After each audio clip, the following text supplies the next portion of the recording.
We're shedding our masks and breaking down walls. Hell, we may even drop our drawers. That's right.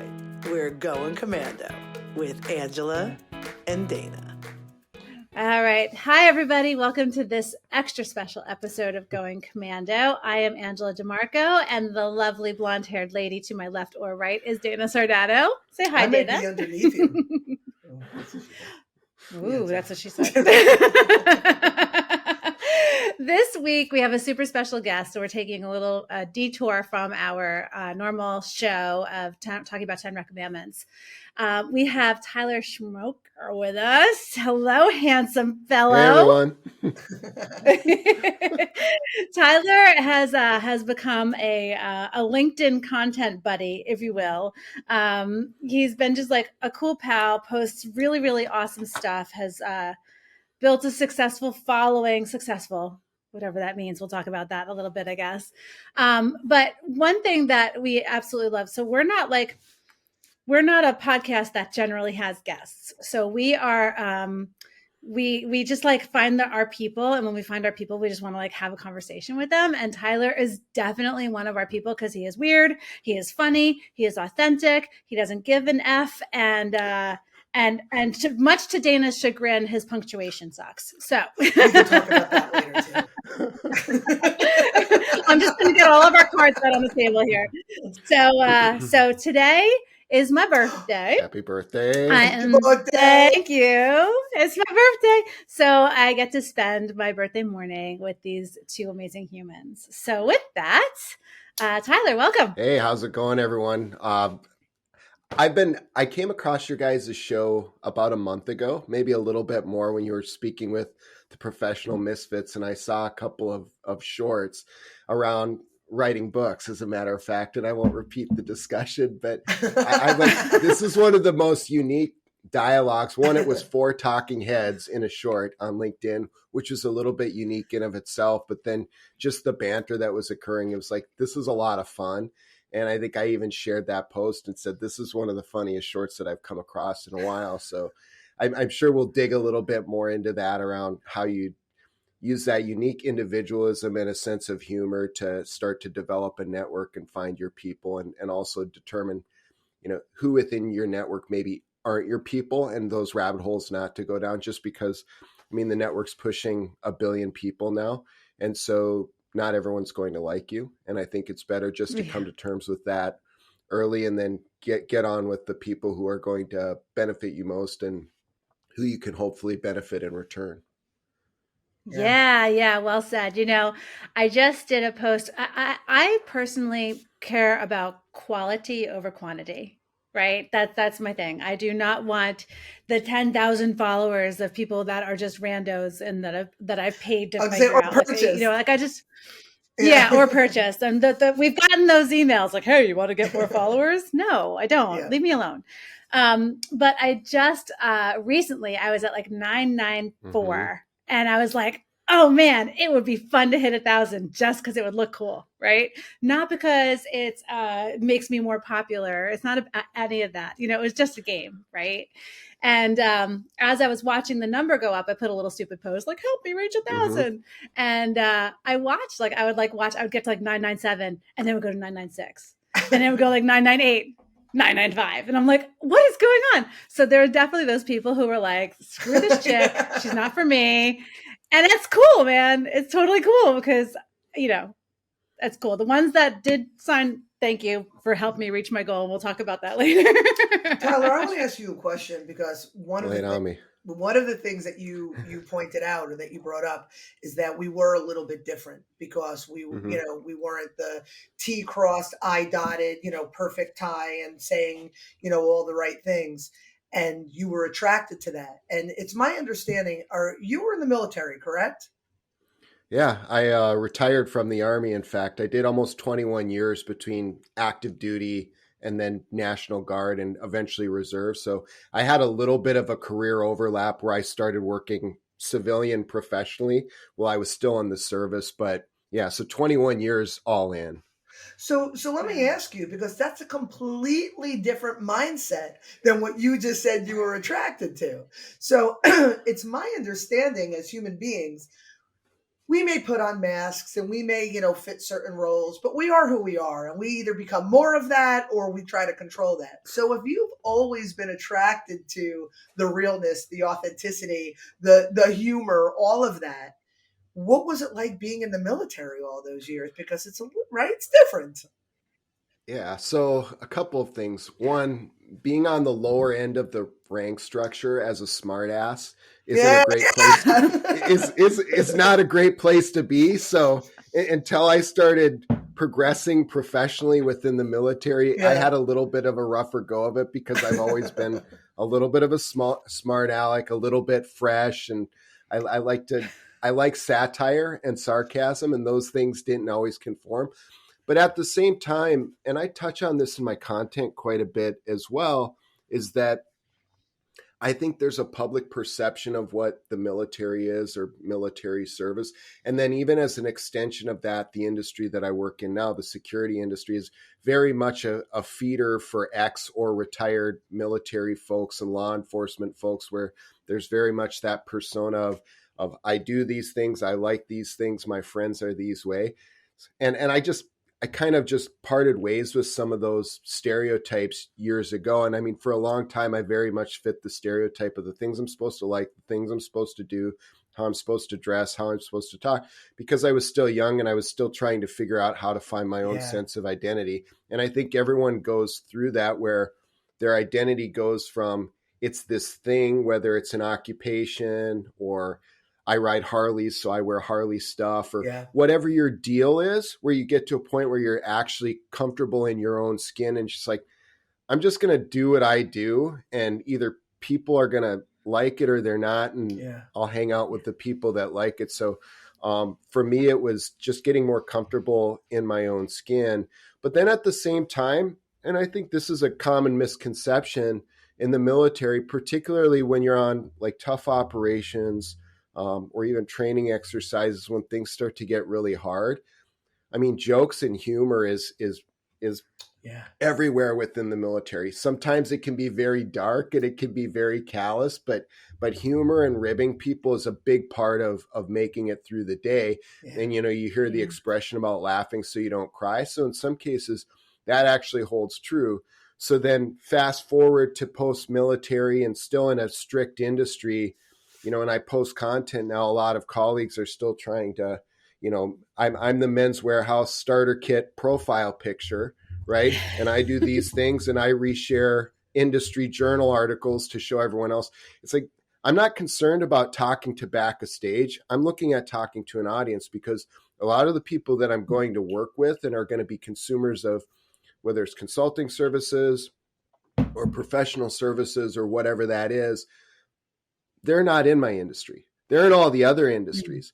So I just started talking like a person to people in other industries doing other things. And now backstage, a lot of folks in my industry are like, what's this guy doing? He doesn't have his professional headshot profile pickup. He's not resharing articles from Security Magazine. What's he doing? It's like, I'm building my network. What are you doing? That's the real question. Right. Right. Different goals. And if you look on, like, if you Google, how to put content on LinkedIn, there's like all these tips and rules and things. It's like, do the share 4 articles and and comment on this many and blah, blah, blah, blah. So I think people are just all trying to find the right prescription for their thing. And at the end of the day, what's your strategy? What's your goal? Yours is to build your network. Right? Some people are to build their credibility. Some people have different goals. Dana and I, we're trying to build our network. We're trying to find our people, essentially. It's not just a network, you know? Yeah. And the only way to find your people, is to be who you are. And I could get into the whole metaphysical talking about alignment, but the reality is if you want to find your people, even in dating, if you want to find the right person, well, putting on an act isn't going to get you there.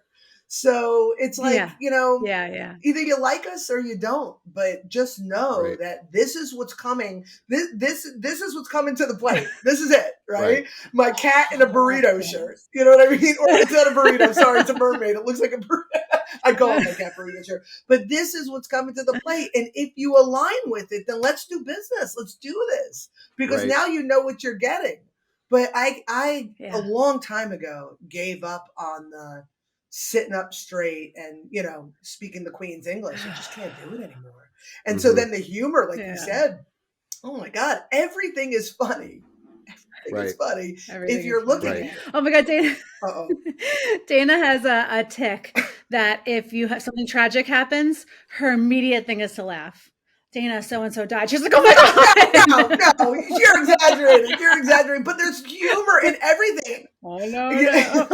Because shit's funny. We take things too seriously. Something happened to you recently, not too long ago, that I just totally lost it. And you were like, okay. I don't remember, but that's your go-to. But it's funny because that's like the thing. You're like, I'm sorry, this is my go-to. Yeah, this is my auto response is to be like, oh my God, if it's tragic or huge, you're like, oh my God. But what it is it's perspective. And you know what I mean? It's perspective. Yeah. And if your perspective is that everything is going to be tragic or uncomfortable or painful or whatever it is, then that's the world you live in. I prefer to find the humor in the world around me. And please don't think that I don't see it in myself too. But we did all 10 minutes in an episode about how I fell down the freaking stairs. It hurt. I still this was like 2 months ago, and I'm like, ow, why does this still hurt? Because I fell down the freaking stairs. But it was hilarious. And in the moment I knew it was hilarious. But it wasn't. But yeah, Tyler, I could see how in situations where it's tense or where it's it's a lot of it's heavy, the alleviation of it, and that's kind of like how we approach business too. Like Dana and I are who we are, but we are extremely professional. We're extremely gifted at what we do, like on the other side of all this stuff. But it is with humor because it's the way people open up. It's like we're in branding and we're in empowerment and help people feel comfortable and safe is to just let people be who they are. Right. That's like our biggest thing. Right. And you do that. And I love that you do that. So you celebrate. I watch you celebrating other like content creators. I do. And I also rib some people too who are the opposite of that. So, I mean, I'm probably still a work in progress in that regard. Like I'll poke my own industry a little bit for 20% of them reading my content and never clicking the like button. So, but they continue to read it and the views still count. But, I think the other part of authenticity really in life and content is, Dana, you were talking about it a little bit, is like, they're not a match if you're still putting on a facade. And then when you take out that facade, if it doesn't work, it doesn't work. Like we look at social media and like content strategy. I've been on LinkedIn for pushing 3 years now, which is kind of a long time, really. That's like 100 years in dog years. And there are OGs that have been on the platform much longer than I have when I was still just creeping. But I've also seen a lot of people come and go, right? And they come, they get some buzz. Maybe they get a lot of buzz, but then they're gone within 90 days because people age in dog years. And I see because they've niched down so far because everyone told them to niche down into this one thing. So they're this guy or this girl, but then they run out of stuff to talk about or they start to lose their audience. And so they either have to pivot. And in that case, maybe they don't look genuine anymore because someone's posting about, junk food and just, living, balls to the wall or whatever. But then the next day they're on health food or they're on fitness. And it's like, you can kind of get away with some of that because the audience is always cycling. People are coming and going, but there are also people who've been on the platform for a while and you start to have that collective memory to who does what. And it's amazing. I was going to tease you a little bit earlier, Angela, about, reaching 1,000 on connections and how your life would totally change. And I'm sure it absolutely did once you went from 999 to 1,000 as mine did. Oh my God. You don't even know. You don't even know how popular I am right now. Exactly. Your inbox is a disaster now. Oh my my God. I was in Starbucks with my daughter yesterday. She's at Purchase College now. She just went on Thursday. It's a whole thing. And I was waiting in line and she's having this awful day. And across all these kids that are I'm in college and I'm an art student. And I'm like, Maddie, I hit 1,000 followers on LinkedIn. I'm so popular. I was going to say, I thought the barista said, are you Angela from LinkedIn? Here's your coffee. Here you go. She told me, she's like, I'm about to reach 1,000. I'm texting her and I'm like, oh my God, what does this mean? Like, do we have a party now? Are you famous? This is a big deal. Right. Oh my God, it's ridiculous. But yeah, I mean, it's so important to have that authenticity in life. And then also as a content creator or someone who's, in my case, I would say a strategyless content strategy where I just started. I mean, I tried to fit into the mold when I was early on and I bombed terribly. And then I just started doing whatever I wanted. And I started to attract a lot of fans outside of my own industry, which of course you get all that cross-functional and multidisciplinary rub that you wouldn't get just talking to the same colleagues over and over. Yep. But I also found too that as I went from month to month to year, it's like I'm able to stay here and keep doing this on a fairly consistent content, inconsistent basis because I write about whatever I want. And I can even go back through my own content and see how my own seasons have changed around focus and stuff. But I don't feel like I ever made a hard right turn from it's like, okay, now I'm going to be a professional security consultant, content go. And then the whole audience who's been there is like, well, what the F is going on here? I thought he posted about his backyard and canning, which is what I want to hear about. So I think, kind of getting that content mix is important too. And I wanted to ask you guys as well, since, you'd mentioned that, you guys get on here, you ham it up, you cut it up, and it's a lot of fun. And it's a real unique offering on the platform. And I respect you both so much for that. At the same time, you are functional adults. You are right. Same. You are working professionals that, I see you have four walls and you're not destitute. So you're doing something right. But talk to me a little bit about how you guys then blend your content together between the fun part of it and cutting up and sarcasm, all these other things. And then the credibility component to remind your network that, hey, yes, I joke around a lot, but I also know some stuff and I'm safe to hire or safe to work with as a business professional. So how do you weave these things into your tapestry? That's a good one. Do you want me to take it, Dave? Yeah. Well, you got something to say. I see you. I got something to say. You'll notice we like to, when we cut the reels, we like to focus on a lot of the humor stuff. But if you watch full Commando, it is I believe, such a beautiful weaving of wisdom and lessons and just really solid information with the jokes. And that's to the point that I was making before, that there's humor in everything. And if we can't find the humor in everything, then what's the point? So we're really talking about, we spent the last 10 weeks or so focusing on 10 recommandments for personal empowerment. And every chapter is about something of your emotional guidance system, toxic behavioral patterns, living in the now, looking at the big picture, love versus fear, all of these really solid, deep subjects.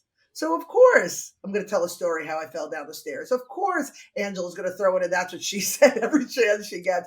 Of course, we're going to do that because that's in a line with our mission, with our philosophy. So how do we, when I'm kind of like Angela is the face of the platform and we kind of do this thing together. But how do we show that we've got the goods? Well, if you read these posts, we'll make a joke where we're shooting milk out our nose because we're laughing. But then you'll read the post and the post has got some value. So if anybody has eyes to see, they can see that we're more than just, again, potty mouths, more than just a pretty face. You know what I mean? More than just what appears. Right. Yeah. And, our business model. But so I've been in branding and marketing for 100 years. That's like my career. That's my skill set. I used to be in advertising agencies in New York, and now I've been doing my own thing for a while. And the whole thing with branding is finding that unique, true thing about the brand that separates them from everything else. And you can have, so you can take the most boring item, my glasses, but why are these special? And it has to be true why these are the brand to go for, right? And then finding that and celebrating that uniqueness. So when Dana and I came together, our offering, we call it Core to Credo. And I do the credo, the vision, the mission, the brand, the unique selling proposition. What is going on? Like, how does that affect the culture? Like the whole big picture, is leadership still true to their original vision and mission? The founder, did they get so far removed from it? Like, that's my job, right? And I love it because it's so successful, because when you help people turn on their light bulb, it's just like, to me, the KPIs are not, I increased X amount of sales for this business. The KPIs are, I am fucking empowered and I love what I do again. Right. That's the KPI I go with. And I'm sorry to all the people, we're not investable. So I'm not pitching shit. But so Dana is focused on the core, the impersonal empowerment, the individuality, the wellness, the emotional wellness and alignment from crown rooter to tutor, as you say. And so when you mix the big picture stuff with this personal empowerment stuff, the individual, it's like it's a game changer. It's a game changer. So what we do is we kind of like walk the walk. We do this for our business. We do this for ourselves. Dana is like my personal, coach, my personal empowerment, personal whatever. Like, thank God for her. Angela makes me look good. and I make her look good. Like we are an embodiment of what we do. So the reels are out there to grab attention, get people to see who we are, learn a little bit about what we do. And now we're starting to weave in, like I started writing articles more about like my personal. So some of the stuff I write, I'm not a funny writer, but I write just because whatever. Cause I have a book too, And then, and Dana actually writes all of our reel copy. So I'm the editor. I'm the one that like makes it look pretty, but she makes us sound good. So we're like this beautiful team, So when people say like, "Oh, this is so smart, Angela," and I'm like, "Thank you very much." Exactly. And Dana's like behind the curtain, like, "Oh, we got a like." Look, they think I'm smart too. So a compliment for me is a compliment for Dana. For anybody who's seen Singles, that's a line from there. So ideally, and now we're starting to post stuff about what we do for business, and our business is really based on referrals. Like, I'm not a hard sell. I will not DM you and be like, "Hey, so it looks like you're having some problem with your business. Give me a call." Like, I can't. I get full blown diarrhea head to toe. I know. So we're really truly based on referrals and relationships that we're building, and we're having so much fun with the people that we're connecting with, like with you, Tyler, with a whole bunch of other people that are just like amazing. And then we also recently started a community for women. No offense. Sorry, not loud. That is like a no rules thing. It's just ladies hanging out, supporting each other, for wherever they are in their careers, their professional lives, their home lives. So that's kind of how we're blended it all together. We're just having I got to tell you, Tyler, a lot of what we do, everything that we do, is about uplifting and inspiring others, bringing them in. Angela's brainchild, Those Who Rise and Shine, is about giving people the opportunity to tell their stories. The Ubuntu Girls is the name of this group. It's about bringing women together and uplifting them. But the thing that I am so taken with you is how every opportunity you get, you take it. We touched on this earlier, to lift another up. And I think it is so, it tells so much about your character. And your posts are funny, and you're cool and interesting and all those things. But that is why I'm so taken with you. So go you. You're awesome. Well, you were taught, well, clearly you guys are fans of The Office, right? So, who's not, right?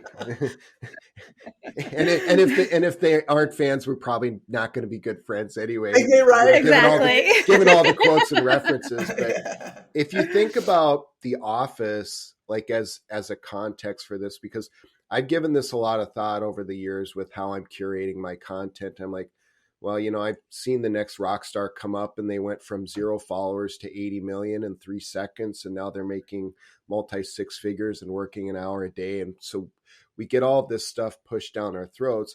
And that's like the popular stuff of the hour or of the day.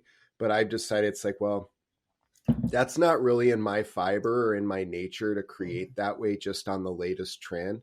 And spend 3 hours working on a carousel that's going to get, 200 likes when maybe I can bang out some smart allegory in 5 minutes that gets 100. Maybe I only get a 50% yield, but my input wasn't 3 or 4 hours. And I still have a regular job, so I can't do it for a living. So I decided to kind of take, an approach like, and not to say my content is anywhere near the quality of The Office, because it is not. But if you think back about The Office, like the first season, it was brilliant. It was also a little bit bumpy.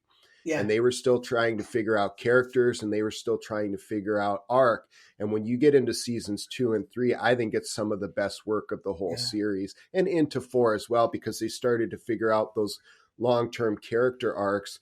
And so I liken it to, do I want to be the show that's popular right now, but maybe it's gone tomorrow and maybe I go viral, or maybe I have people love my carousels, or am I going for critical acclaim? So I've decided I'm going to keep doing what I do. Over time, that will eventually build, or if it's complete garbage, then it won't, but I'll know, how I resonate with people or whatever. And I'm not going to manufacture what that is. But then over time, it has the potential to be something that's more lasting. It's like the Hole in the Wall place, the restaurant that made it 40 years just by being quirky and doing what it does, as opposed to the concept that in a piece of real estate that changes every 5 years because it always has to change. It's like, I don't really want that turbulence. I'll take the critical acclaim if it means it's never a number one show and I don't make $500,000 in 5 minutes off my LinkedIn tips, then so be it. I've got staying power because I've seen a lot of big dogs come and go and fall out of favor too. So. Yeah, it's cool that you have that perspective. And I agree with you. I again, quality over quantity and connections.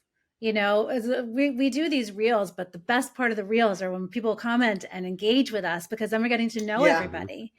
And it's been awesome. And I love like hey, you're so cool. Let's just have like a 30-minute meeting with no agenda, like, hey, Tyler, we need to get on a call. Like, I need to make you like a human being, not just a commenter. And, but when you connect with that human, then you have like this mental Rolodex, or maybe even physical Rolodex of people I like. It's not people who are in this business, and these are people I like. And then when I'm in a situation where I need something that requires that skill, I don't go to the skill. I go to the people that I like that have the skill.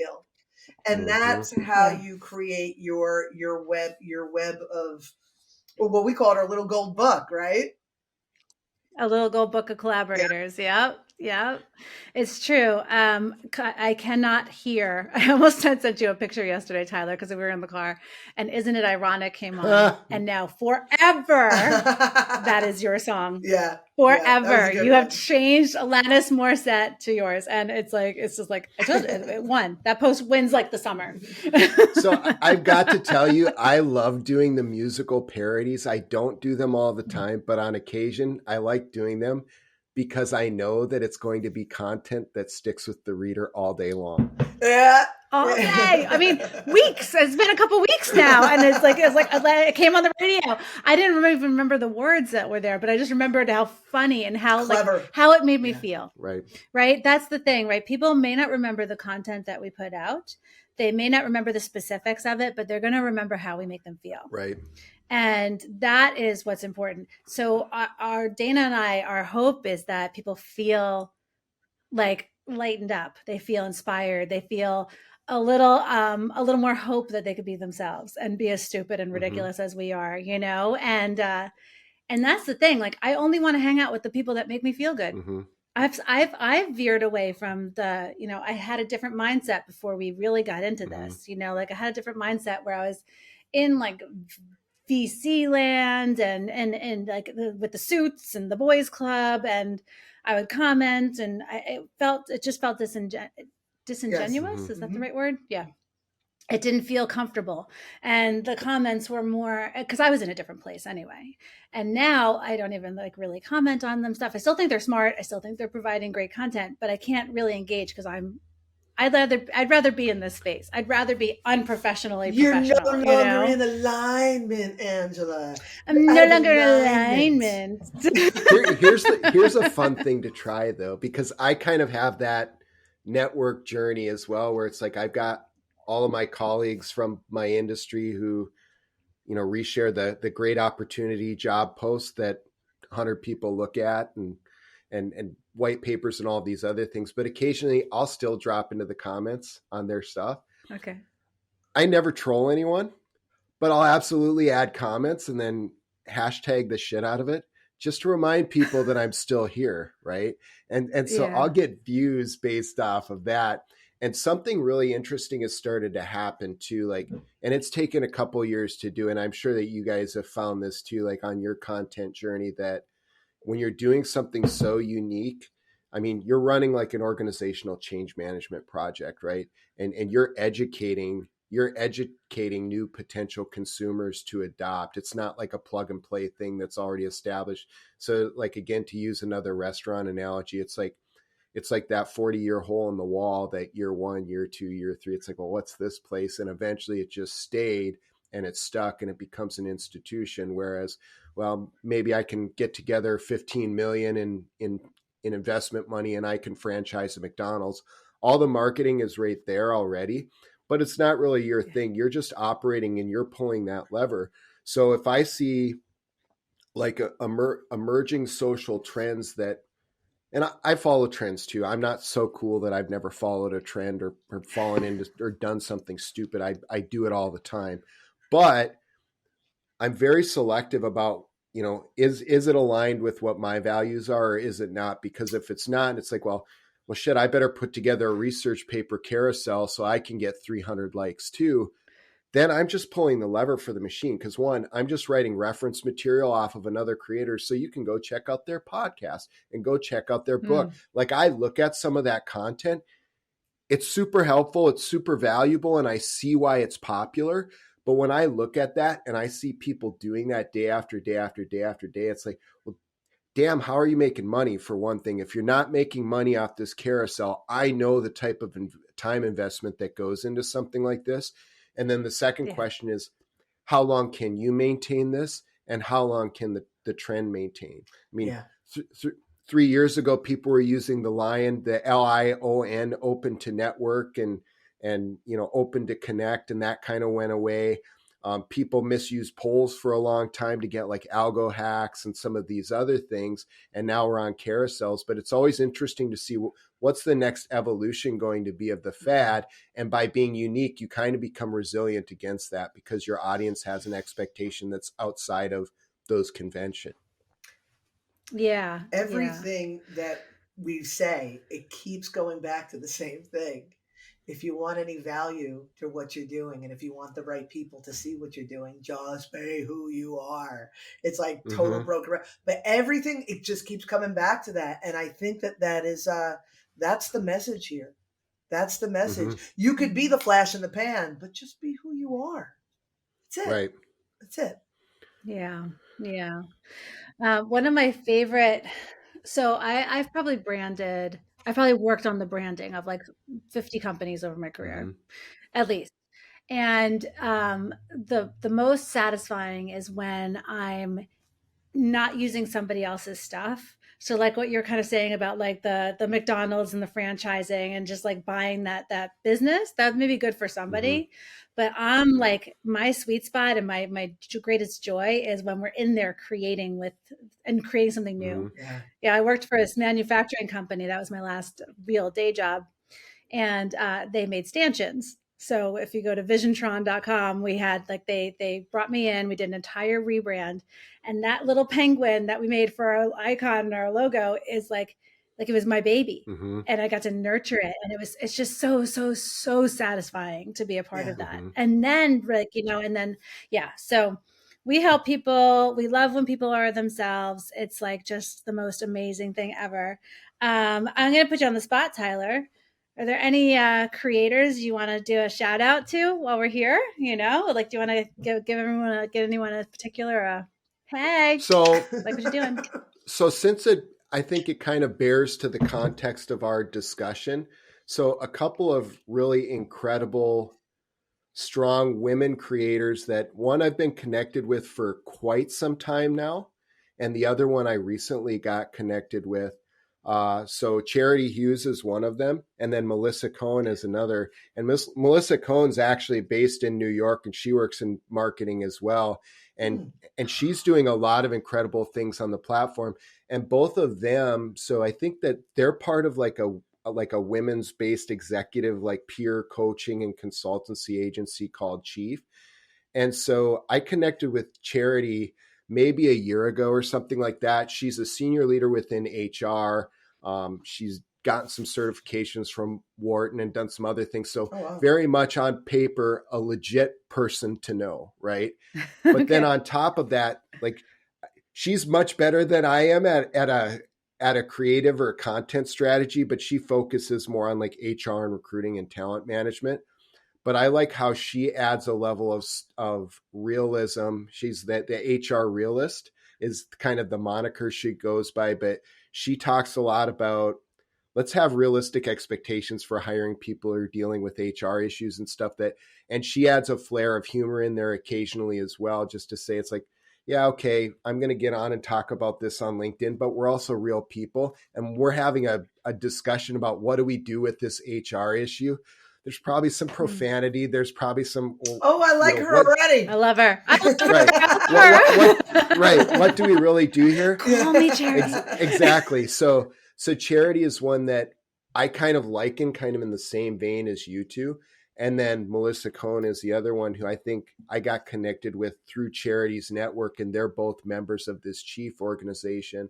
And I saw some of Melissa's content. And again, she does very deep content. Like when you look at it, it's block paragraphs. She's not using tricks. She's not using hooks. She's getting into the meat of subjects, but you can tell she approaches it from a realistic perspective. So in a sense, it looks sort of academic, but if you take a second to read it, it's like, this is like a real world academic person. She works within the marketing space. So she comes with different types of value from day to day to day. And then she does something similar. And I would argue that she even lifts people up within the network better than I do. Like she does a couple of segments every week, and I'm probably butchering what she calls them, but one of them is around just like a 4-person summary of people in her network that she's impressed by, saying, well, this is this person, tags them. This is what they do. This is why I find them interesting, includes 4 of those.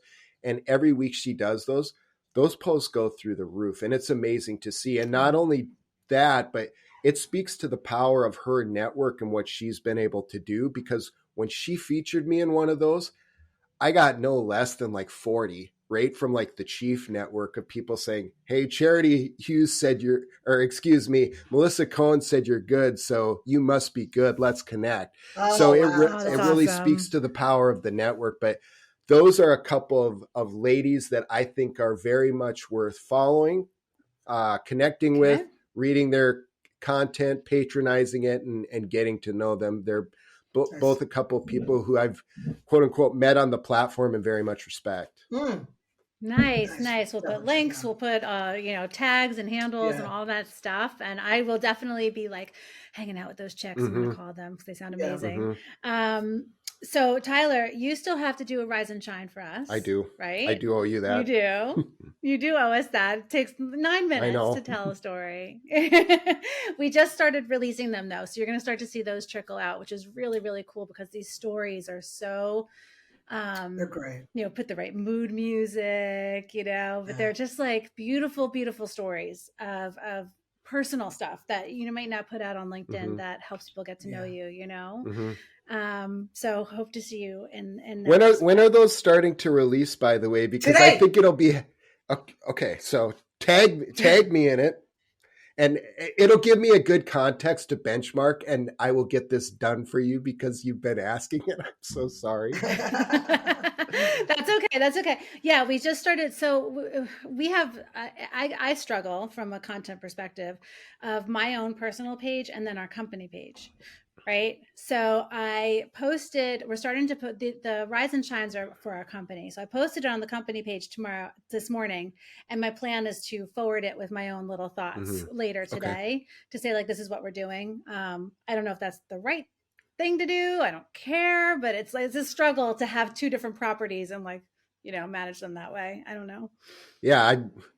I'm interested to see how you balance that. I mean, I'm not running a company page. I work for a W-2, but in the future, who knows? Everyone says, well, why don't you do something with this? It's like, you're just kind of here, to use Tony Ulrich's term, you're chasing cars. It's like, you've got this big network, you're chasing cars. What do you do with it? So at some point, I might try to put the M word on it and monetize it somehow, but I'm not going to do that until there's a point where it brings value. But I've thought a lot about that subject. Like, how do you manage and curate your company page, like your website, then as well as like your LinkedIn company page, and then your individual, and how do you cross those things? Because I can say that although I don't have expertise in that area, I've seen people in the past who came to the platform and blew up as an individual creator. And then they went to get into like a brand endorsement deal and say, well, I'll post your stuff at this hotel and tag it, or I'm going to become a social influencer for this company because I'm a big deal on LinkedIn. And as soon as they start just doing the stuff that's more advertising outside of like the initial post or the initial point of offer on, whether it's a hotel or a supplement or whatever else it is, I've seen the engagement just goes through the floor. Like, it is a very fine balance that LinkedIn is not ready. Outside of a couple of very big creators, LinkedIn, the community is not ready to just blind click for cold selling as a post. Yeah. I shut down. Yeah, no, I agree. I shut down when I see stuff like that, whatever social media page it is. I'm just like, okay, we've sold out. That's how that's how I see it. Yeah. Yeah. So for us, it's like, we're just posting these Rise and Shines because these are about people. This is what we do because our business is celebrating authenticity. We're not that they're free to do the story. Like, we don't charge anything for it. It's not like a thing. So we post the Rise and Shines, and then we're posting content just based on our core to credo stuff, just based on our experience. And that's going to be on the business page as well, which is just like client pain points and stuff, because I kind of like keeping my page, which is really like mine and Dana's. I like keeping that one about me and who I am and who Dana is, because that's our business anyway. That's what we're hawking and selling. So so I think I'm gonna do that, and then I'll just forward the ones from the company page and be like, blah blah blah blah. This is why I think this is important, or check this out, or look at Graham, he's so cute, because Graham Turner's went out today. Right. Yeah, it seems like that's probably the most logical way to handle it. Like Lisa McGuire and I talked about this recently on her podcast as well. And so I liken it to, and this is only guessing because I don't have run a company page at all, but I almost see it like your individual page is like the proof of concept. It's your concept car. And so you can do all the wild design and the big fins and the tires that aren't street legal, and maybe it doesn't have a motor, but it's intended to provoke thought and get people interested in what's possible. And then fast forward down the road a couple of years from that concept car, you have the production version that a normal person can maybe afford. And plus it has design elements and features of that concept, but it's distilled down to something that's scalable and really digestible by a lot more people. So, I mean, that's kind of how I think about it. And for that reason, I don't capitalize and punctuate very well. I absolutely can. If you look at my closing reintroduction within my post, you'll see that one is correctly punctuated and capitalized. I got to tell you, this has nothing to do with you. The joke with us is, you have to understand, I was an SAT tutor, SAT and ACT. I taught English for 20 plus years. I'm an editor. You know what I mean? I'm a writer. And so, so anything like that's like the joke. Like I'm just in the process of editing. Well, we both are. We're publishing a book by our boy Paolo. Oh my God, we love him so much, Paolo.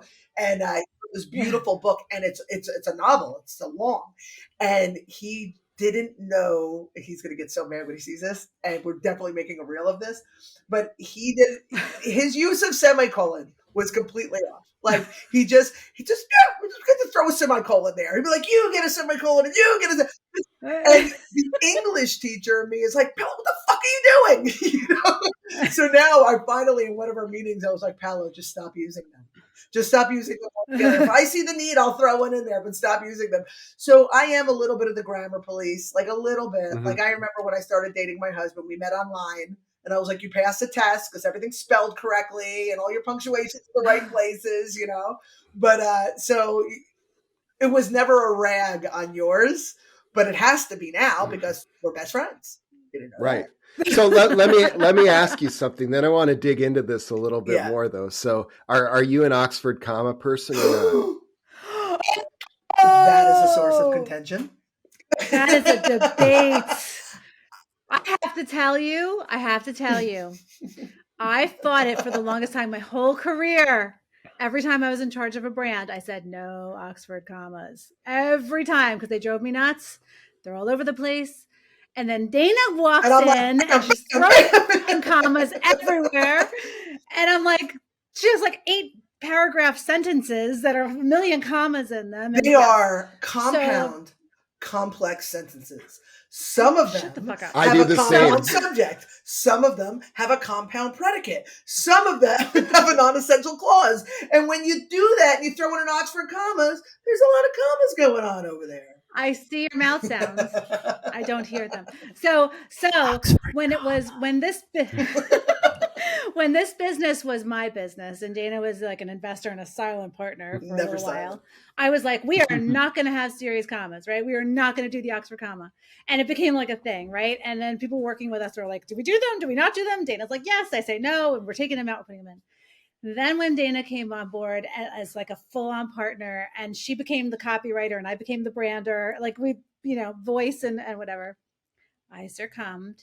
And now we are an Oxford comma friendly platform. Good. If you look at my content, you won't see many capitalizations at the beginning of sentences, and it's intentional.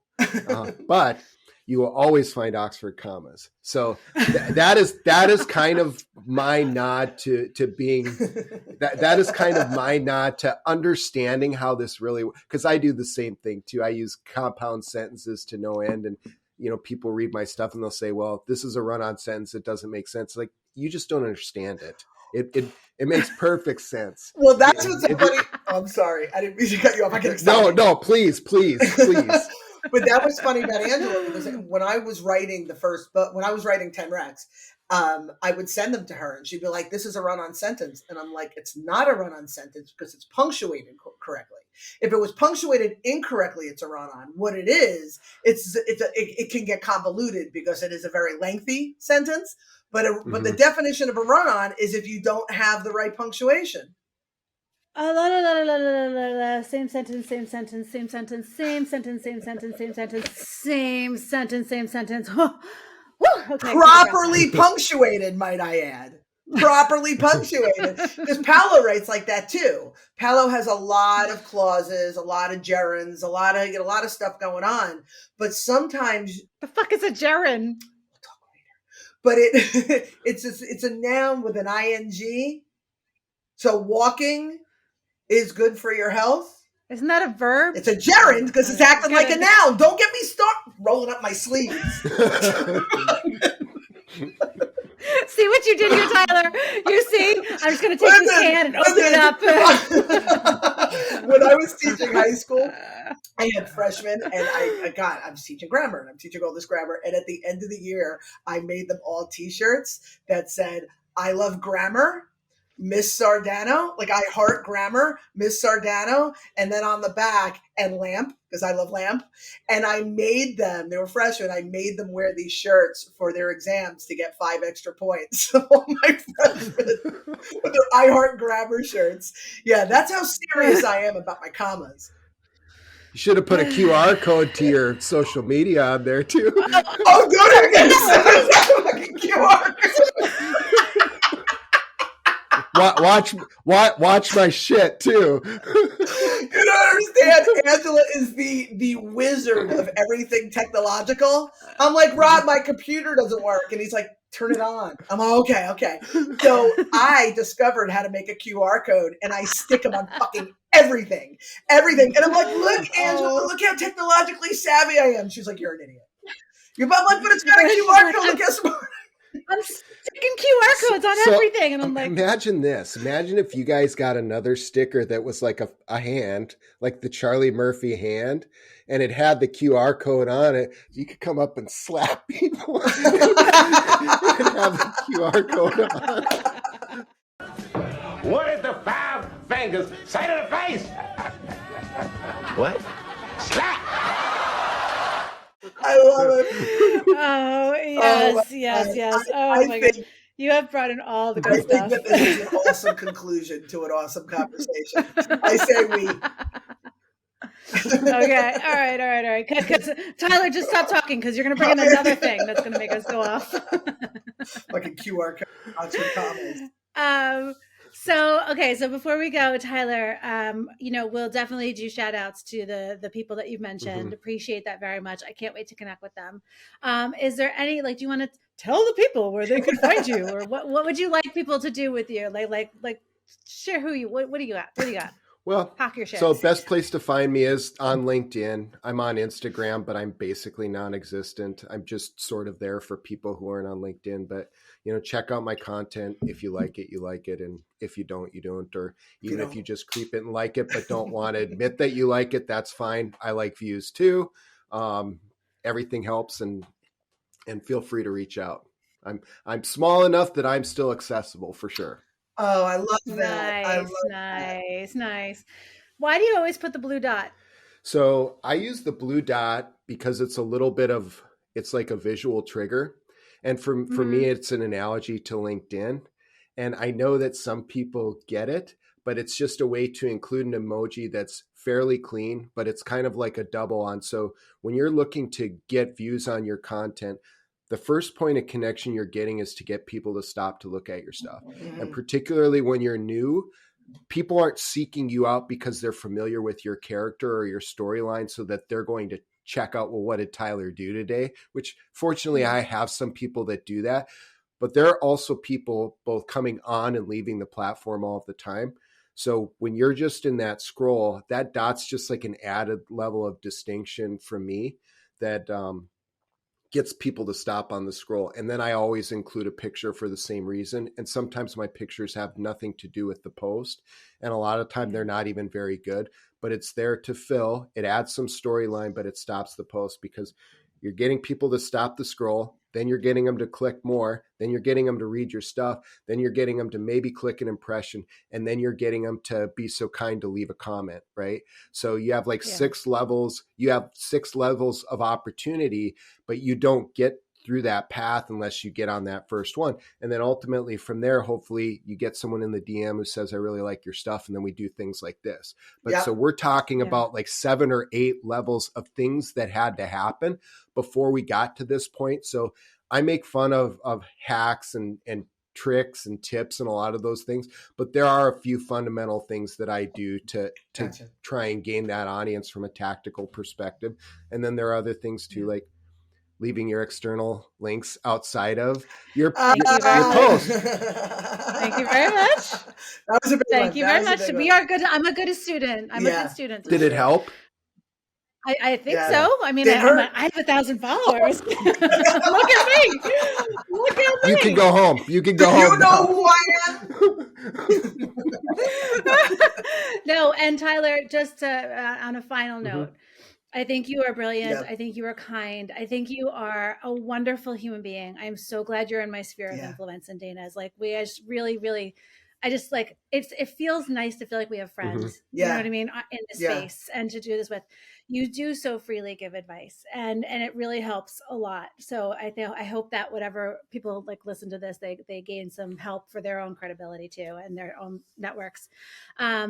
And you probably are I think you're close to being able to be a consultant in this space, because you do have so much experience and you're so easy to work with. So when you're ready, we'll build your website for you. We'll do all those things that you don't want to do. And we got you. Bang, boom. So awesome. Thank you so much, ladies. Right. This has been absolutely worth the wait. I've been dying for this recording in particular. Yay! And I can't wait till it comes out. Yeah. We're going to work on that. We're going to talk about that as soon as I stop pressing record right now. All right. So goodbye, everybody. Thank you for watching. You're the best. Bye. Okay. You shut it off? I'm going to pee my pants. Go. Is that why she's wiggling so much? Everyone has a story. I have a story. You have a story. We all have a story. As I see it, you have 3 choices. Allow your story to define you, use it to excuse you, or utilize it as a method to empower you. It's your life. You have the power. You choose. Rewrite your story on finduniquelyyou.com.